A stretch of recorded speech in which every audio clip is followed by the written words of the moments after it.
As a leader of a team, it's also your responsibility to elevate the rest of the guys. You have to get them emotionally to want to be better. You have to get them to an emotional space where they wake up every morning driven to be the best version of themselves.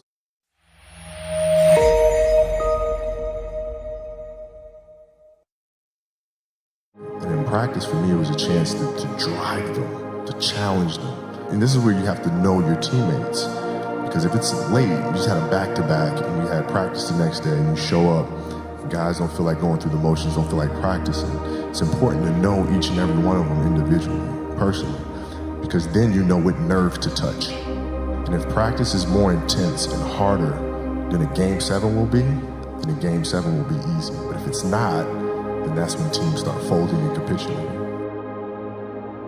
I think the best way to prove your value is to work, is to learn, is to absorb, to be a sponge. But you always want to outwork your potential. As hard as you believe you can work harder than that. And that's what I tried to do when I first came in the league. But basketball is such a direct competition sport. That competitive nature, the work ethic, and curiosity. Because I asked a lot of questions. I would always sit down and just ask questions about certain games that I studied growing up. What actually happened there? What did you feel there? Why? I always dreamed as a kid that it was possible to score 80 or 90 or 100. I always just had a dream. Sometimes you lay down in bed and you visualize things. I'd imagine playing for the Lakers, and I'd imagine what the uniforms look like. I'd imagine where we'd be playing, and the smell of the arena and all sorts of stuff. And I would see myself, getting hot.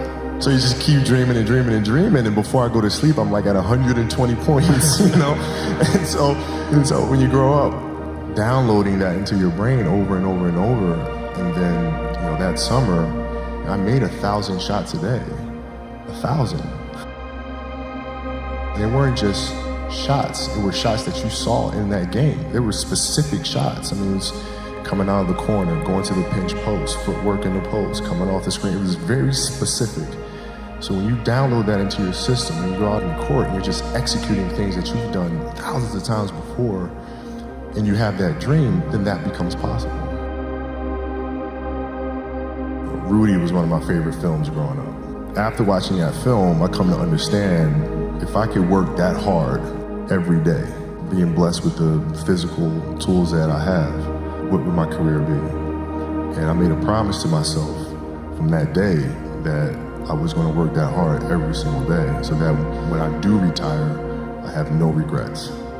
And that was the most important thing for me, is to leave no stone unturned, get better every single day. And if I lived that way, then over time, I'd have something that was beautiful. And that was my philosophy. It seems like a pretty simple one, but if you live your life to just get better every single day, and do that for 20 years, what do you have? Basketball for me was the most important thing. So everything I saw, whether it was TV shows, whether it was books I read, people I talked to, everything was done to try to learn how to become a better basketball player. Everything. And so when you have that point of view, then literally the world becomes your library to help you to become better at your craft. At 13 years old, I played the longer game because my game wasn't about being better than you at 13. It was to be better than you when the chips are really on the line. So when we played at 13, I would size you up and see what your strengths and weaknesses are. How do you approach the game? Are you silly about it? Are you goofy about it? Are you good at it just because you're bigger and stronger than everybody else? Right? Or is there actually thought and skill that you put into it? Right? And when I'd play to my weaknesses. Because when you're playing summer basketball, there's so many games. So there's not a lot of skill work being done. So when are you going to get better? Right? When you're playing in competition situations, you're only playing to your strengths. Why? Because you want to win. Right? So what I would do, I was work on the things during those games that I was weak at. Left hand, post game, pull up jump shot. Right? So I have a strategy. And so then fast forward to when I'm 17 and my game is completely well-rounded, and that player at 13 that I saw at 13 is still doing the same shit at 17, now you got a problem. I see a lot of players take vacations with other players that are close friends. It's just to take vacations or just hang out, just to hang out. I never did that. But it was a Why not choice. though? Why didn't you do that? Well, because when I retire, I didn't want to have to say, I wish I would have done more. I don't want that. What were some of the factors you looked at on how to improve your game season after season? The game itself it's a complicated answer. So there are very tactical things in terms of footwork and geometry of the court. So you're looking at the court and looking at the 45-degree angles that the court is shaped in and how it needs to operate. That's one component to it. So looking at spots on the floor where you can increase your efficiency, right? You can be on the wing, but there's a certain spot on the wing that improves your angle to drive to the basket, right? So that sort of stuff. Footwork of the opposition, looking at the emotion of the opposition, their tendencies, their weaknesses, and all that stuff.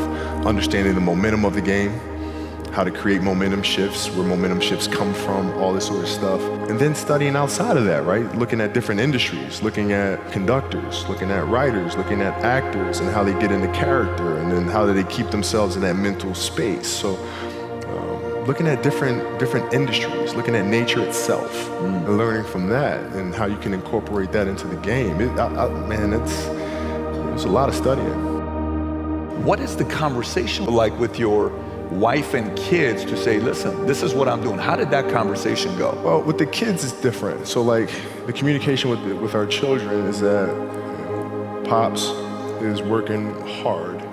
This is the level of attention to detail you need to have in everything you do. So it's setting the example. Same thing with my wife. My wife's a stay-at-home wife. It's the hardest job, man. So she works really hard at that. I mean, it's, and so her attention to detail with that as well are examples for our children. And then for my wife, it's, she's as competitive as I am. So she's like, listen, man, if you're gonna be out here training 8 hours a day, if you're gonna spend 9 months out of the year away from your family, you better win the championship. But it's a balancing act, and that's the thing that's important, is understanding that we have to have so much energy. Because for like Natalia and Gianna when they were babies, especially Natalia because they're doing prime years, and I go to practice and I'd train and I'd play the game and I'd come home and I'd be sore and I'd be tired. And she wants to go swimming, she wants me to take her to the park, she wants to just jump on my back or whatever the case may be. You can't say, I'm too tired, I'm going to lay down. That's not fair. She don't know what the hell's going on, right? And if this was a game, you'd suck it up and play. I play games with the flu. I play games with 102-degree fever, man. You can't do that. That is so powerful. Right? You gotta be on, man. Like sometimes I'd fly back. Like I'd play a game, and to not miss my daughter's birthday, I'd fly back, be there for her birthday, and then fly back with the team, just to make sure I don't miss anything. You gotta lead by example. Parents, you gotta lead by example. If you want your kids to do whatever it is they want to accomplish in life, you have to show them. You can't. You gotta show them. And that's what I tried to do. Competitiveness inside was like, no, I'm gonna do something in the next 20 years that is better than these last 20. What I have to do now is make sure that the people that we bring in, these obsessives that we bring in, are challenging themselves to do the best job that they think they can do. That's what I'm there for, is for them to constantly look in the mirror and self-assess and challenge themselves. If we have a project and you're saying, okay, I can do that, that's not the project we want. The projects that say, I don't know if I can animate that. I don't know how to write that story. I don't know how to do that. Those are the things we want, because through that curiosity, you'll reach a level that you didn't think was possible. What is your recruiting approach? So if you're sitting down with me, I'm somebody you really want me on the team. What's your approach to recruiting? You want first place, come play with me. You want second place, go somewhere else.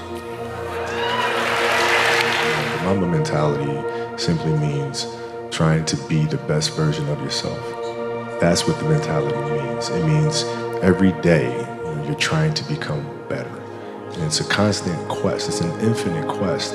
So starting at the age of 2, when I first started playing the game, and on and on and on, I always asked questions. I always tried to get better every single day. At 2, I could dribble a basketball. I could shoot a basketball on the Nerf hoop at the house. And I would go to practice with my father. I would observe my father. I'd sit and watch games with him. I just constantly looked for things to learn from. I'm very observant. think the greatest fear you face is yourself, because we all have dreams, and it's very scary sometimes to accept the dream that you have. And it's scarier still to say, okay, I want that. It's scary because you're afraid that if you put your heart and soul into it and you fail, then how are you going to feel about yourself, right? So being fearless means putting yourself out there and going for it. No matter what, go for it. Not for anybody else, but for yourself. My goal is changed drastically as I got older. It's like as a kid, I said, I want to be the best ever. Right? And now you go through your life and everything you do is try to be the best ever, be the best ever, be the best ever. And as you get older, you start understanding that those things are very superficial things. Right? And everybody has a different opinion about it. No matter what you do, I can win 20 championships. There's always an opinion on who's the best. Everybody has different opinions. And so I started really kind of understanding, maybe that's not the important thing. Maybe the important thing is to, how do we as a team grow? How do I help my teammates be better? So that was the first change for me. And then as I got older still, it became more about how are you inspiring others, right, to find themselves. That is the ultimate championship. So won 5 championships, that's great. Another team won a championship this year. Team's gonna win a championship next year. Those things come and they go. But what stays is, how do you use your passion and use that to inspire somebody else to create their passion? And then how can they pass that on to the next person? That is true success. Dreams, they should be pure. I think a lot of times when we're born into this world, we actually wind up going backwards. And it seems like the more we mature, the more responsible our dreams become. And the more governors we put on ourselves and our ability to dream. So it's not a matter of pushing beyond your limitations or expectations. It's really a matter of protecting your dreams, protecting your imagination.